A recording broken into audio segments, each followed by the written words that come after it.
الله وبركاته. نحمد الله العظيم نصلي ونسلم على الرسول الكريم أما بعد فقد قال الله سبحانه وتعالى في كلامه القديم والفرقان الحميد: أعوذ بالله من الشيطان الرجيم. بسم الله الرحمن الرحيم. ما كان لأهل المدينة ومن حولهم من الأعراب أن يتخلفوا عن رسول الله. صدق الله العظيم.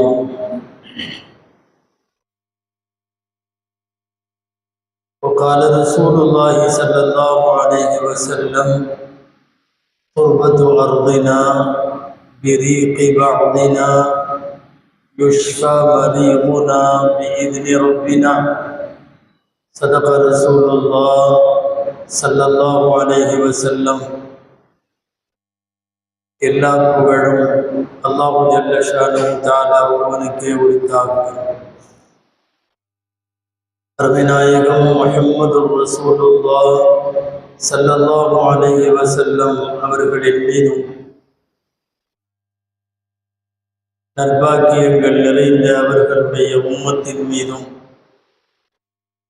குறிப்பாக இந்த ஜும்மா நாளில் நம் அனைவர் மீதும் எல்லாம் வல்ல அல்லாஹுவின் நல்லருள் என்றென்றும் நிறைவாக உண்டாவதாக. ஆமீன். அல்லாஹுவின் பேரருளால்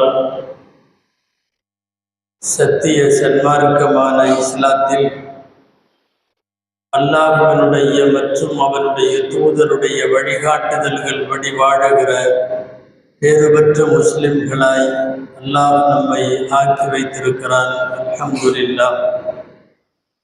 உலகத்தின் எல்லா சமயங்களுக்கும் புனித தலங்கள் உண்டு. அந்த புனித தலங்களுக்கு போவார்கள், வழிபடுவார்கள். எல்லாம் வல்ல அல்லாஹ் இஸ்லாமிய மார்க்கத்தை அடியொற்றி வாழுகிற முஸ்லிம் சமுதாயத்திற்கு உலகத்தின் 3 பெரிய புராதன சின்னங்களை வழிபாட்டு தலங்களில் புனிதமானவைகளை ஆக்கியிருக்கிறார். ஒன்று மஸ்ஜிதுல் ஹராம், இன்னொன்று மஸ்ஜிதுல் அக்ஸா, இன்னொன்று மஸ்ஜிதுல் நபவி. நாம் கடந்த வாரம் ஹஜ்ஜை பற்றியும் மக்காவிலே ஹாஜிகளின் செயல்பாடுகள் குறித்து பேசினோம். உலக முஸ்லிம்கள் எல்லாம் ஆன்மீகமாய் பயணம் மேற்கொள்ளுவதற்கு அனுமதிக்கப்பட்ட, அப்படி பயணம் செய்ய வேண்டும் என்று வலியுறுத்தப்பட்ட தலங்களில் புனித மதீனாவும் ஒன்று. பெருமானார் ஸல்லல்லாஹு அலைஹி வஸல்லம் அவர்கள் கால் பதிப்பதற்கு முன்னால் அந்த ஊருக்கு யஸ்ரிப் என்று பெயர். நபிகள் ஸல்லல்லாஹு அலைஹி வஸல்லம் அந்த மண்ணிலே கால் வைத்ததற்கு பிறகு அது மதீனா என்றும் மாநபியின் மதீனா என்றும் அழைக்கப்படுகிறது. அல்லாஹு தஆலா பெருமானார் ஸல்லல்லாஹு அலைஹி வஸல்லம் இறுதி காலத்தில் வாழுவதற்கும் இறுதியாய் அவர்கள் அடங்குவதற்கும் இஸ்லாமிய எழுச்சிக்கும் மறுமலர்ச்சிக்கும் வித்திடும் வண்ணம் மதீனாவை தேர்ந்தெடுத்தார். பெருமானாருக்கு பெற்றோரை தேர்ந்தெடுத்தவன் அவன். பெருமானாருக்கு தோழர்களாக சஹாபாக்களை பெற்றெடுத்தவன், தேர்வு செய்தவன் அவன். பெருமானார் வாழுகிற ஊர், வசிக்கிற ஊர், போகிற தளங்கள் எல்லாவற்றையும் துல்லியமாய் தேர்வு செய்த ரப்புல் ஆலமீன் அல்லாஹு தஆலா நபிகள் ஸல்லல்லாஹு அலைஹி வஸல்லம் இறுதி 10 ஆண்டு காலங்கள் அவர்கள் வாழுவதற்கு ரப்பு தேர்வு செய்த புனித நகரம் மதீனா. மக்காவினுடைய மக்கள் ஏற்றுக்கொள்ள மறுத்த போது, தாயிஃபுடைய மக்கள் அடித்து துரத்திய போது, நீங்கள் எங்கள் ஊருக்கு வாருங்கள் என்று பெருமானார் ஸல்லல்லாஹு அலைஹி வஸல்லம் அவர்களை விருந்தாளியாய் தங்கள் ஊருக்கு அழைத்த முதல் கூட்டம் மதீனத்து மக்களின் கூட்டம். அல்லாஹ் அவர்களுக்கு அன்சாரிகள் என்று பெயர் சூட்டி அழகு பார்க்கிறான் திருக்குர்ஆனில். அந்த அடிப்படையில் மதீனா உலகத்தின் சிறந்த பூமி, புண்ணிய பூமி. மார்க்க அறிஞர்களிடத்தில் இப்படி ஒரு கருத்து வேறுபாடு உண்டு. உலகத்தில் சிறந்தது மக்காவா அல்லது மதீனாவா, எது சிறந்தது என்று ஒரு விவாதம் உண்டு. பெரும்பாலான பேருடைய கருத்து மக்கா தான் சிறந்தது. அதற்கு பல்வேறு காரணங்கள் இருந்தாலும் முக்கியமானது 2 காரணம். ஒன்று, அல்லாஹுவின் வீடு என்று சொல்லப்படுகிற பைத்துல்லா, கஅபத்துல்லா இருப்பது மக்காவில். எனவே மக்கா சிறந்தது. அல்லது ஒரே ஒரு அமலுக்கு 1,00,000 நன்மைகளை பெற்று தருவது மக்கா தான். அது மதீனா அல்ல, ஜெருசலம் அல்ல, வேறு உலகத்தின் எந்த நகரமும் அல்ல. 1க்கு 1,00,000 என்கிற அடிப்படையில் நன்மைகளை பெற்று தருகிற மக்கா அதுதான் சிறந்தது மதீனாவை விட என்று சொல்பவர்களுக்கிடையே மதீனா தான் சிறந்தது என்று சொல்லுபவர்களும் உண்டு. மங்கா புகழ் பெற்ற ஹஜ்ரத் உமர் இப்னு அல்-கத்தாப் ரலியல்லாஹு அன்ஹு அவர்களுடைய மகனும் மிகப்பெரிய ஹதீஸ் அறிவிப்பாளருமான அப்துல்லாஹ் இப்னு உமர் ரலியல்லாஹு அன்ஹு மதீனாவின் இமாம் என்று அறியப்பட்ட இமாம் மாலிக் ரஹ்மத்துல்லாஹி அலைஹி இவர்களெல்லாம் மதீனாவே சிறந்தது என்பார்கள். ஆனால் இந்த கருத்து வேறுபாடுகளுக்கு இடையில் ஒரு ஊர்ஜிதமான விஷயம் உண்டு. என்னன்னா, மக்கா சிறந்தது என்று சொல்லுபவர்களும் மதீனாவில் பெருமானார் ஸல்லல்லாஹு அலைஹி வஸல்லம் அடங்கி இருக்கிற அந்த பகுதி, பெருமானார் அடங்கி இருக்கிற அந்த பூமி மக்காவை விடவும் சிறந்தது என்று சொல்லுகிறார்கள். பொதுப்படையாக வேண்டுமானால் மதீனாவை விட மக்கா சிறந்தது எனலாம். ஆனால் நபிகள் நாயகம் துயில் கொண்டிருக்கக்கூடிய புண்ணிய பூமியான அந்த ஸ்தலம் உலகத்திலே இருக்கிற எல்லா நகரங்களை விட, ஏன் மக்காவையும் விட அதுதான் சிறந்தது என்று சொல்லுவார்கள். அதனால் தான் உமர் ரலியல்லாஹு அன்ஹு காலமெல்லாம் கேட்ட 2 துஆ, 2மே கபூலாகிவிட்டது. அல்லாஹும்ம ர்ஸுக்னி ஷஹாதத்தன் ஃபீ சபீலிக், யா அல்லாஹ் உன் பாதையில் எனக்கு ஷஹீதின் மரணம் வேண்டும். அது கபூலாகிவிட்டது. அவர்கள் தொழ வைக்கிற போது எதிரியால் கொல்லப்பட்டு ஷஹீதானார்கள். 2வது துஆ, வஜஅல் மௌதி ஃபீ பலதி ரசூலிக், யா அல்லாஹ் எனது மரணம் உன்னுடைய ரசூலின் ஊரிலே வேண்டும். பொதுவா போருக்கு போறதுன்னா வெளியே தான் போகணும், எங்காவது மைதானத்துல தான் போகணும். இவர் ஷஹீதாகணும்னு கேட்கிறாரு. ஆனா ரசூலுல்லாஹ் வாழுகிற மதீனாவுல மௌத்தாகணும்னு கேட்கிறாரு. எப்படிதான் சாத்தியமாகுமோ என்று நிறைய பேர் சொல்லிக் கொண்டிருந்தார்கள். அல்லாஹ் சாத்தியப்படுத்தினான். அதே மதீனாவில், அதே மெஹராபில் அவர்கள் தொழ வைக்கிற போது கொல்லப்படுகிறார்கள். ஷஹீதின் அந்தஸ்தும் கிடைக்கிறது, மதீனத்து மண்ணிலே உயிர் விடும் பெரும்பாக்கியமும் கிடைக்கிறது. உமர் ரலியல்லாஹு அன்ஹு போன்றவர்களிடம் உலகத்திலே இருக்கிற பூமியின் எல்லா பகுதிகளையும் விட மதீனத்து மண்ணே சிறந்தது. எம்பெருமானார் ஸல்லல்லாஹு அலைஹி வஸல்லம் நுழைகிற வரைக்கும் எஸ்ரிப் என்று பெயர். எஸ்ரிப் முதல்ல பெயர், அது ஒரு நல்ல பொருள் அல்ல. அதற்கு கஷ்டம், சிரமம் என்றெல்லாம் நிறைய பொருள் உண்டு. அந்த எஸ்ரிப் என்பது ரசூலுல்லாஹ் கால் பதித்ததற்கு பிறகு மதீனாவாய் மாறுகிறது, மதீனாவாய் மலர்கிறது. மதீனா என்றாலே பட்டணம் என்று பொருள். உலகத்தில் ஒரு பட்டணத்திற்கே பட்டணம் என்று மட்டும் பெயர். அது மதீனத்து நபி, நபியுடைய பட்டணம் என்றதற்கு பெயர். ஒரு முற்பகல் வேளை, ஒரு திங்கட்கிழமை மத்தியான நேரத்திற்கு முன்னால் பெருமானார் ஸல்லல்லாஹு அலைஹி வஸல்லம் சற்றேறக்குறைய ஒளிந்து மறைந்து 14 நாட்களுக்கு பின்னாலே அவர்கள் மதீனாவிலே நுழைகிறார்கள். மதீனாவின் நுழைவாயிலேயே வரவேற்பதற்கு திரண்டிருக்கிற மக்கள் எல்லா வயதை சார்ந்தவர்கள்.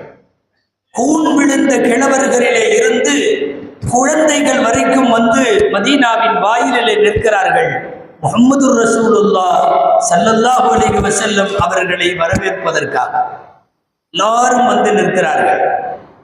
பெருமானார் ஸல்லல்லாஹு அலைஹி வஸல்லம் அவர்களும் அபூபக்கர் ரலியல்லாஹு அன்ஹுவும் உள்ளே நுழைகிற போது 2 பேரும் ஒரே மாதிரி இருக்கிறார்கள். பெருமானார் விசேஷ ஆடை அணியவில்லை, தனித்துவமாய் தெரிவதற்கென்று எந்த டாம்பீகமும் இல்லை. அப்போதுதான் கவனித்த அபூபக்கர் ரலியல்லாஹு அன்ஹு இவர்கள்தான் பெருமானார் ஸல்லல்லாஹு அலைஹி வஸல்லம் என்று காட்டும் கோணத்தில் ஒரு துண்டை எடுத்து பெருமானாரினுடைய தலையின் மீது குடை பிடிப்பதைப் போல இவர்கள் ஒரு சேவகரை போல பிடித்து காட்டிய போது புரிந்து கொண்டார்கள் மக்கள், இவர்கள் தான் அல்லாஹ்வின் தூதர் முஹம்மது ஸல்லல்லாஹு அலைஹி வஸல்லம். அஹாதா ரசூலுல்லாஹ், அஹாதா ரசூலுல்லாஹ், அல்லாஹு அக்பர் என்று சப்தமிட்டார்கள். அல்லாஹ்வின் தூதர் வந்து விட்டார், முஹம்மது ஸல்லல்லாஹு அலைஹி வஸல்லம் வந்து விட்டார்கள். உள்ளே நுழைந்தவர்கள் சுற்றி இருந்து தங்களை வரவேற்க வந்திருந்த குழந்தைகளை பார்த்தவுடன் கீழே அமர்ந்து விடுவார்கள். அந்த குழந்தைகளை எல்லாம் அப்படியே சேர்த்து கொண்டு பெருமானார் ஸல்லல்லாஹு அலைஹி வஸல்லம் கேட்டார்கள், அத்துஹிப்பூனனி, என்ன உங்களுக்கு பிடிக்குமா? நீங்கள் என்னை நேசிப்பீர்களா? என்ன உங்களுக்கு பிடிக்குமா என்று கேட்பார்கள். ஆம் அல்லாஹ்வின் தூதரே, குழந்தைகள் அப்படி பதில் சொல்லும். வல்லாஹி இன்னி லஉஹிப்புக்கும், அல்லாஹ்வின் மீதானையாக நானும் உங்களை நேசிக்கிறேன். குழந்தைங்க பாணியில சொன்னா எனக்கும் உங்களை பிடிக்கும் என்று ரசூலுல்லாஹ் ஸல்லல்லாஹு அலைஹி வஸல்லம் சொல்லிவிட்டு அந்த குழந்தைகளோடு உள்ளே நுழைகிற அந்த ஹிஜ்ரத்தினுடைய இறுதி நாள் திங்கட்கிழமையில இருந்து 10 ஆண்டு காலங்கள் பெருமானார் ஸல்லல்லாஹு அலைஹி வஸல்லம் அவர்களால் மிக மிக மிக பிரியமாக காதலிக்கப்பட்ட புண்ணிய பூமி மதீனத்து மண். நாடு முழுக்க ஹாஜிகள் எல்லாம் இப்போது கிளம்பி போய் கொண்டிருக்கிற நேரம் இது. அவர்கள் மதீனாவுக்கு போவார்கள். மதீனாவில் பெருமானார் காலத்தினுடைய பசுமையான நினைவுகளை தாங்கிக் கொண்டவர்கள் மதீனாவிற்கு போக வேண்டும். எல்லா சிறப்பான இடங்கள் எல்லாம் மக்காவில், மஸ்ஜிதுல் ஹராம் மக்காவில், கஅபத்துல்லா மக்காவில், ஹஜருல் அஸ்வத் மக்காவில், ஜம்சம் கிணறு மக்காவில், முல்தசம் என்கிற துவா ஒப்புக்கொள்ளப்படுகிற இடம் மக்காவில், ஹதீம் என்கிற கஅபாவினுடைய ஒரு பகுதி மக்காவில், எல்லா மினா மக்காவில், அரஃபா மக்காவில், முஸ்தலிஃபா மக்காவில், ஜமராத்துகள் மக்காவில், அத்தனையும் மக்காவில். ஆனால் நாயகம் கையேந்தி கேட்ட துவா புகாரி முஸ்லிம் 2லும் வரக்கூடிய ஹதீஸ் என்ன தெரியுமா? அல்லாஹும்ம ஹப்பிப் இலைனல் மதீனா கமா ஹப்பபத இலைனா மக்கத அவ் அஷத்த. இது நபிகளாரின் துவா. யா அல்லாஹ், எங்களுக்கு மதீனாவின் நேசத்தை கொடு. எந்த அளவுக்கு கொடு? நீ மக்காவின் நேசத்தை எங்களுக்கு கொடுத்ததை போலவோ அல்லது அதை விட அதிகமாகவோ மதீனாவின் நேசத்தை கொடு. மக்காவை நேசிப்பதை விடவும் கடுமையாக மதீனாவை நேசிக்கலாம் என்கிற வார்த்தை அன்னலாரின் இந்த துவாவில் வெளிப்படுகிறது. அதே புகாரி முஸ்லிம் 2லும் தனியாக ஒரு பாடத்திலே அனஸ் ரலியல்லாஹு தஆலா அன்ஹு அறிவிக்கிற அறிவிப்பு வருகிறது. பெருமானார் ஸல்லல்லாஹு அலைஹி வஸல்லம் துஆ செய்கிறார்கள், அல்லாஹும்ம ஜஅல் பில் மதீனதி லிஃபை மா ஜஅல்த லிமக்கத மினல் பரக்கா. யா அல்லாஹ், மக்காவிற்கு நீ வழங்கிய பரக்கத்தை போல் 2 மடங்கு பரக்கத்தை யா அல்லாஹ் மதீனாவிற்கு கொடு. புகாரி முஸ்லிம் 2லும் இந்த ஹதீஸ் இருக்கிறது. பெருமானார் ஸல்லல்லாஹு அலைஹி வஸல்லம் மதீனத்து மண்ணிற்காக அவர்கள் கேட்ட பிரதானமான பிரார்த்தனைகள் இந்த 2. பெருமானார் ஸல்லல்லாஹு அலைஹி வஸல்லம் அவர்கள் அந்த புனித மதீனாவிற்காக வேண்டி வாயில இருந்து உதிர்த்த வார்த்தைகள். சாதாரண இடம் அல்ல மதீனா. எல்லாரும் ஆசைப்படுகிற சுவனம் அதனுடைய ஒரு பகுதி பூமியில் இருக்கிறது. அது மதீனாதான் முகவரி என்றால் எவ்வளவு பெரிய பூமி! மாபைன பைத்தி ஒ மிம்பரி ரௌதத்தும் மின் ரியாதில் ஜன்னா. உலகத்திற்கு சொல்லுகிறார்கள், எனது வீட்டிற்கும் எனது மெம்பர் படிக்கும் இடையிலே உள்ள இடம் சுவனப்பூங்கா. சுவனப்பூங்கா. ஒரு சில அறிவிப்புகளில் மாபைன பைத்தி என் வீட்டுக்கும் என்று வருகிறது. புகாரியிலெல்லாம் இந்த வார்த்தை வருகிறது, எனது கபருக்கும் எனது மெம்பருக்கும். வாழுகிற போதே கபரின் இடத்தை சொல்லுகிறார்கள் நாயகம். நாம் கவனிக்க வேண்டும். எனது கபருக்கும் எனது மெம்பருக்கும் இடைப்பட்ட பகுதி ரௌதத்துல் ஜன்னா. உலகம் அழிகிற போது எல்லாம் அழியும், எல்லாம் அழியும். மதீனாவின் ஓரஞ்சாரம் எல்லாம் கூட அழியலாம், மக்கா அழியலாம். இந்த இடம் ரசூலுடைய கபருக்கும் மெம்பருக்கும் இடையிலே உள்ள இடம் உயர்த்தப்படும். அது உலகத்தில் அழியாது. துனியா தான் அழிந்து போகும். அது ஆகிரத்தினுடைய சொர்க்கம். ஆகிரத்தின் சொர்க்கம் அழிவதற்கு வாய்ப்பில்லை. உலகத்திற்குத்தானே கியாமத், உலகத்திற்குத்தானே சாஅத், உலகத்திற்குத்தானே அழிவு. பெருமானார் ஸல்லல்லாஹு அலைஹி வஸல்லத்தினுடைய அந்த இடம் அழியாது. இமாம் புகாரி தனியாக ஒரு பாடத்திற்கு தலைப்பு வைக்கிறார்கள். என்ன தலைப்பு? இதே வார்த்தை தான் தலைப்பு. எனது கபருக்கும் எனது மெம்பருக்கும் இடையில் உள்ள இடம் சுவனப்பூங்கா. மபைன கபரி மெம்பரி ரௌதத்தும் மின் ரியாதில் ஜன்னா என்பது தலைப்பாகும். பெருமானார் ஸல்லல்லாஹு அலைஹி வஸல்லம் வாழ்க்கையில் ஒரே ஒரு இடத்தில் எங்காவது நின்றால் கூட முஸ்லிம் உம்மத்து அங்கே போய் நிற்க வேண்டும் என்று ஆசைப்படுகிறது. 10 ஆண்டு காலம் பெருமானார் ஸல்லல்லாஹு அலைஹி வஸல்லம் வசித்த இடம், வாழ்ந்த இடம், சாப்பிட்ட இடம், உறங்கிய இடம், தொழுத இடம், தொழ வைத்த இடம், 10 ஆண்டு தொடர்ந்து குர்பானி கொடுத்த இடம், 10 ஆண்டு தொடர்ந்து இஅ்திகாஃப் இருந்த பள்ளிவாசல், 10 ஆண்டு 2 பெருநாட்கள் இருந்த இடம். ஒரு வழியில் போய்விட்டு மறுவழியிலே வந்து மதீனாவின் தெருக்களெல்லாம் பெருமானாரின் பரக்கத்தை வாங்கி வைத்திருக்கிற புண்ணிய பூமி மதீனா என்கிற பூமி. ஆசை வேண்டும், நாங்கள் மதீனாவை போக வேண்டும், பார்க்க வேண்டும், தரிசிக்க வேண்டும், அழ வேண்டும், தொழ வேண்டும், அன்னடம் பெருமானாருக்கு சலாம் சொல்ல வேண்டும் என்கிற துஆ எப்போதும் வேண்டும். பெருமானார் ஸல்லல்லாஹு அலைஹி வஸல்லம் நோயாளியை கொண்டு வருவார்கள். பெருமானாரிடம் தங்களுடைய விரலால் எச்சிலை தொடுவார்கள், மதீனாவின் மண்ணை தொடுவார்கள். அந்த எச்சிலில் மண்ணை கடந்ததற்கு பிறகு நோயாளியின் மீது வைப்பார்கள். சொல்லுவார்கள், வாயால் வைத்துவிட்டு சொல்லுவார்கள், துர்பத்து அர்தினா, நம்முடைய இந்த பூமியின் மண்ணாகிறது, பிரீகி பாதினா, நம்மினுடைய எச்சியினால், யுஷ்பா மரீதுனா, நம்முடைய நோயாளிகளுக்கு ஷிஃபாவாக்கப்படும், பீதினி ரப்பினா, நம்முடைய ரப்பின் அனுமதியோடு, ரப்பின் அருளோடு. இந்த உலகத்தில் நோய்களை தீர்க்கிற அருமருந்தாய் ஒரு புண்ணிய பூமியினுடைய மண் விளங்குகிறது என்றால் அது மதீனத்து மண் என்று பார்க்கிறோம். இந்த உலகத்தில் கியாமத்து வரை வரக்கூடிய பெரிய ஃபித்னாக்கள் 2 ஃபித்னா தான். ஒன்று ஈமானிய ஃபித்னா, அது தஜ்ஜால்னு சொல்லுவாங்க, தஜ்ஜாலுடைய வருகை. இன்னொன்று உடல் சார்ந்த ஃபித்னா, பெரிய ஃபித்னா, அது காலரா. இந்த 2ம் மதீனாவிற்குள் நுழையாது கியாமத்து வரை என்றார்கள் நாயகம் ஸல்லல்லாஹு அலைஹி வஸல்லம். சொல்லுகிற போது சில பேருக்கு சந்தேகம் வரலாம். கொரோனா வந்தது, கொரோனா வந்த போதெல்லாம் காலரா வந்த போது இறந்த இறப்பெல்லாம் இல்லை. அமவாஸ் என்கிற இடத்தில் ஷாமிலே காலரா வந்தது. சஹாபாக்கள்ல கிட்டத்தட்ட 70,000 பேர் மௌத்து. இங்க ஒவ்வொரு நாளும் 10,000 பேர் எல்லாம் மௌத்தாகல. அது கொரோனாவா இருக்கட்டும், என்ன முசீபத்துகளாக இருக்கட்டும், காலரா என்பதில் 70,000 பேர் ஒரு கிராமத்தின் மக்கள். எனவே அந்த நோய் நுழைவதற்கு வாய்ப்பில்லை, தஜ்ஜால் நுழைவதற்கு வாய்ப்பில்லை. அல் குர்ஆன் இன்றைக்கு வரையும் பேசுகிறது, தக்வாவின் மீது கட்டப்பட்ட பள்ளிவாசல் அங்கே இருக்கிறது நபியே, நீங்கள் அங்கே நில்லுங்கள். மதீனத்து பள்ளிவாசலை பேசுகிறார். மதீனாவின் எல்லாம் புனிதமானது. ஏன், மதீனத்து மக்கள் கூட அல்லாஹ்வின் பார்வையில் புனிதமானவர்கள். ஈமானுடைய பாடம் புகாரி ஷரீஃபில் இமாம் புகாரி ரஹிமஹுல்லாஹ் ஒரு பாடத்திற்கு தலைப்பு என்ன தெரியுமா வைக்கிறார்கள்? உப்புல் அன்சாரி மினல் ஈமான். அன்சாரிகளை நேசிப்பது ஈமானின் அடையாளம். யாராவது மதீனத்தின் அன்சாரிகளை ஒருவன் வெறுக்கிறான் என்றால் அவன் ஈமான் அல்ல, அவன் நிஃபாக் என்கிற முனாஃபிக் என்கிற நயவஞ்சகத்தனத்திலே சேருவான் என்கிறது ஹதீஸ். மார்க்கத்திற்காக வேண்டிய அரும்பாடுபட்ட 12,000 சஹாபாக்கள் அந்த பள்ளிக்கு பக்கத்தில் தூங்கி கொண்டிருக்கிறார்கள்.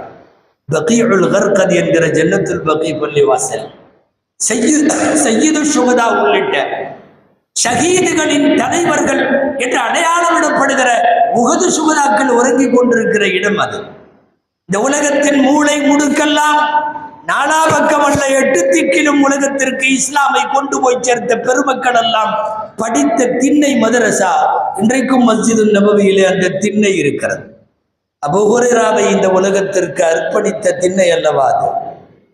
இவைகளெல்லாம் மதீனாவினுடைய புனிதங்கள், புனித சின்னங்கள். அங்கே இருக்கிற எல்லாம் புனிதமானது. நல்லவேளை எந்த மாற்றமும் இல்லாமல் பெருமானார் காலத்தினுடைய உள் பள்ளி அப்படியே இன்னும் வைக்கப்பட்டிருக்கிறது. அன்றைக்கு இருந்தது போலவே சுற்றிலும் இடது வலது பின் முன் எல்லாம் கட்டடங்கள் விசீரணமாக்கப்பட்டு நவீனமயப்படுத்தப்பட்டாலும் உள்ளரங்கம் ரசூலுல்லாஹ் தொழ வைத்த பள்ளிவாசலும் மெஹராபும் அப்படியே இருக்கிறது. அந்த தூண்களும் இருக்கிறது. 8 வருஷ காலம் பெருமானார் குத்துபா ஓதுகிற போது மெம்பர் படியில நிற்பார்கள். ஒரு மரக்கட்டையில குத்துபா ஓதுவார்கள். ஹிஜ்ரி 8வது ஆண்டு மக்கா வெற்றியின் போது புதிய மெம்பர் ஒன்று செய்து படிக்கட்டு அமைப்பில் செய்யப்பட்டு கொண்டு வந்து அன்பளிப்பு செய்த போது அந்த கட்டையை தூக்கி கீழே வைத்தார்கள். சொல்லுவது வரலாறு அல்ல, அதாவது கதை அல்ல. அதிகமான சஹாபாக்களால் அறிவிக்கப்பட்டிருக்கிற 100க்கு 100 அல்ல, அதற்கு மேல் உண்மையான செய்தி. அந்த கட்டையிடமிருந்து அழும் சத்தம் வந்திருக்கிறது.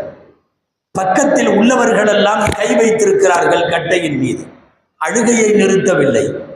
நாயகம் அமர்ந்து குதுபா கொடுத்த அந்த படி அழுதிருக்கிறது. புகாரி ஷரீஃபில் ஜாபிர் பின் அப்துல்லா ரலியல்லாஹு அன்ஹு அறிவிக்கிறார்கள், ஒட்டகத்தினுடைய குட்டி அழுவதை போல அந்த கட்டை அழுதது. இவர்களெல்லாம் பக்கத்தில் இருந்து பார்த்தவர்கள் சொல்லுகிறார்கள். அப்துல்லாஹ் இப்னு உமர் ரலியல்லாஹு அன்ஹு சொல்லுகிறார்கள், குழந்தை அழுவதை போல விசும்பி அந்த கட்டை அழுதது. எங்கும் போகவில்லை நாயகம், வேறு படியிலே அமர்ந்திருக்கிறார்கள். இது ஏதோ கற்பனையாக கொஞ்சம் கூடுதலாக சொல்லுவார்களோ என்று நீங்கள் நினைக்கலாம். இல்லை, நாயகம் இறங்கி வந்து கட்டையின் மீது கை வைத்து அதை ஆசுவாசப்படுத்தியதற்கு பின்னால் அழுகை நின்றது. இந்த கட்டையை இங்கேயே வைக்க வேண்டும், இது மஸ்ஜிது நபவியின் நினைவாக இருக்கட்டும். முந்தைய சஃபிலே ஒரு குழி தோண்டி அந்த கட்டையை அங்கே அடக்கம் செய்திருக்கிறார்கள். அநேகமாய் ஹாஜிகள் நீங்கள் போய் தக்பீர் கட்டி தொழுகிற ஏதேனும் ஒரு இடத்தில் அந்த சஃபில் இந்த கட்டை இருக்கிறது. குர்ஆனுடைய ஆயத்துக்கு இணையாக இந்த ஹதீஸ் சொல்லப்படுகிறது. காரணம், அவ்வளவு பேர் இதை பார்த்தவர்கள் அறிவிக்கிறார்கள். உலகத்தில் சியாசித்தா என்று சொல்லக்கூடிய அதிகாரப்பூர்வமான 6 கிரந்தங்கள், புகாரி, முஸ்லிம், திருமதி, நசை, அபூ தாவூத், இப்னு மாஜா, அத்தனை நூல்களிலும் இந்த ஹதீஸ் இருக்கிறது. அல்லாமா ஹசன் பஸ்ரி ரஹிமஹுல்லாஹ் மனித சமுதாயத்தை பார்த்து கேட்பார்கள், என் மக்களே, பெருமானார் அவர்கள் குத்துபா கொடுத்த அந்த கட்டையின் மீது நின்று கொடுத்தார்களே, அந்த கட்டை கதறுகிறது. காருண்ய நபியின் மீது கட்டைக்கு இருந்த பிரியம் கூடவா உங்களுக்கு பெருமானார் மீது இல்லை என்று கேட்பார்கள். ஹசன் பஸ்ரி ரலியல்லாஹு அன்ஹு, அந்த கட்டை முந்தைய வரிசையிலே அது ஷஹீதாக்கப்பட்டு அது அடக்கப்பட்டிருக்கிறது. அந்த காலத்தினுடைய தொன்மங்கள் அனைத்தும் இன்றைக்கும் அந்த உள்பள்ளியில இருக்கிறது. பள்ளிவாசலுக்கு குறுக்க இருக்குதுன்னு சொல்லி ஒரு கட்டை வர்றப்ப போறப்பெல்லாம் இடிக்குதுன்னு சொல்லி ஒரு கூரையினுடைய ஒரு மர கட்டை உருளை அதை புடுங்கி போட்டாங்க உமர் ரலியல்லாஹு அன்ஹு. வீட்டு உரிமையாளர் அப்பாஸ் ரலியல்லாஹு அன்ஹு நேரா நீதிபதிகிட்ட போனார். நீதிபதி உபய் இப்னு கஅப் ரலியல்லாஹு அன்ஹு 2 பேர்த்தையும் கூப்பிட்டாங்க. அன்றைக்கு அவர்கள் கலீஃபா, நீங்கள் நினைவிட கொள்ள வேண்டும்.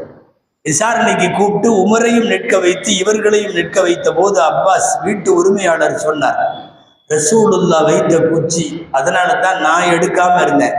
இது என்னமோ வர்றப்ப போறப்ப இடைஞ்சலா இருக்குன்னு இவர் கலீஃபாங்கிறதுனால இவர் உறுதி போட்டார். நீங்க தான் தீர்ப்பு சொல்லணும். கலீஃபாவை நிற்க வைத்து தீர்ப்பு சொன்னார்கள் உபய் இப்னு கஅப், புடுங்கிய நீயே போய் நின்று அதை பொருத்த வேண்டும். அந்த பொருத்துகிற போது ஒரு ஓட்டை ஏற்பட்டது. இன்றைக்கு வரையும் அந்த ஓட்டை இருக்கிறது. இவ்வளவு பிரம்மாண்டமா பள்ளியை கட்டி முடிச்சாலும் நீங்க பாபு சலாம் வழியாக சலாம் சொல்றதுக்கு பெருமானாருக்கு உள்ளே நுழைகிற போது வலது பக்கத்துல பாத்தீங்கன்னா ஆயத்தெல்லாம் செவுத்துல எழுதியிருக்கும். அதுல வத்த கூனியா உள்ளில் அல்பாபன் இருக்கும். அந்த வத்த கூனியில உள்ள நூன்ல ஒரு ஓட்டை போட்டு வச்சிருக்கு. அந்த ஓட்டையை இன்னும் அடைக்கல. 1400 வருஷத்தை தாண்டிருச்சு. அந்த ஓட்டையை கியாமத்து வரை யாரும் அடைக்க மாட்டாங்க. உபய் இப்னு கஅபால் தீர்ப்பு சொல்லி உமர் ரலியல்லாஹு அன்ஹு பொருத்தி வைத்த துவாரம் அது. இந்த துவாரம் இன்றளவும் அப்படியே அடையாளத்திற்கு வைக்கப்பட்டிருக்கிறது. நாம் தொழ வைக்கிற, நாம் தொழுகிற மஸ்ஜிது நபவியினுடைய முந்தன சஃபில் நீங்கள் பார்க்க முடியாது. ஆனால் முசல்லாவை தூக்கினால் அங்கே எழுதப்பட்டிருக்கிறது உமர் கொல்லப்பட்ட இடம். உமர் ரலியல்லாஹு அன்ஹு ஷஹீதான இடத்திலே தான் நின்று இங்கே போகிற ஹாஜிகள் தக்பீர் கட்டுகிறார்கள். பள்ளிவாசல் முழுக்க இஸ்லாத்தினுடைய புராதன சின்னங்களை, நினைவு சின்னங்களை, புண்ணிய தலங்களின் நினைவலைகளை, அதனுடைய தடயங்களை எல்லாம் சுமர்ந்திருக்கிற இடம்தான் புனித மதீனா. பெருமானார் ஸல்லல்லாஹு அலைஹி வஸல்லம் சொன்னார்கள், உங்களில் யாராவது மதீனாவிலே மௌத்தாக முடியும் என்றால் மதீனாவிலே மௌத்தாகுங்கள். மதீனாவிலே மௌத்தாகுபவர்களுக்கு நான் சிபாரிசும் செய்வேன், நான் சாட்சியாளனாகவும் அவர்களுடைய ஈமானுக்கு சாட்சியாளனாக நான் இருப்பேன் என்று சொன்னார்கள் பெருமானார் ஸல்லல்லாஹு அலைஹி வஸல்லம். அல்லாஹ் ஜல்ல ஷானுஹு தஆலா புனித மக்காவையும் மதீனாவையும் இஸ்லாத்தினுடைய புனித தலங்களையும் வாழ்நாளில் ஹஜ்ஜின் மூலமும் உம்ராவின் மூலமும் மீண்டும் மீண்டும் ஜியாரத்து செய்கிற, தவாஃப் செய்கிற, இபாதத்து செய்கிற நற்பேற்றை அல்லாஹ் நம் அத்தனை பேருக்கும் மீண்டும் மீண்டும் நசீபாக்குவானாக. ஆமீன். வஆகிரு தஅவானா